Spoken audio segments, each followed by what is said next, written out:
Dhamnagar block स्तरीय विज्ञान मेला Doval SH सरकारी उच्च विद्यालय परिसर में अनुष्ठित हो जाइछि। धामनगर शिक्षा मंडल 19 क्लस्टर 125 विद्यालय छात्र छात्री माने 166 प्रकल्प प्रदर्शन करथिले।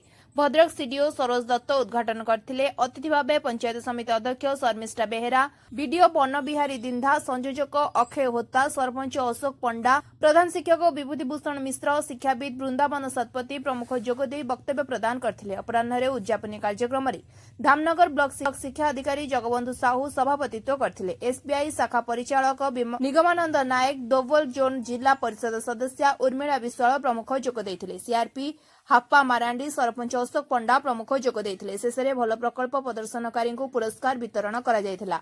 परिचालना कमिटीर सभापति तपन दास समस्त को स्वागत करथिले। स्मार्ट क्लास टू आरंभ करी कंप्यूटर क्लास टू आरंभ करी सब पई आज बहुत किछि कार्य करि परछंती। एही विज्ञान हम छुआंकर सबुबेल पई लागि रही थाउ।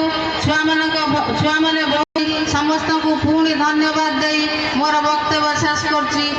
वंदे उत्कल जननी आपनकर सुपरामर्श एवं पिलामानंकु दिग्दर्शन निश्चय ताको आगु को बढ़िबारे सहाय्य करन पिलामानंकु भविष्य गढ़िबारे निश्चय सहायक हबो। सेति पई आपनको आंतरिक धन्यवाद एवं कृतज्ञता ज्ञापन करूछि।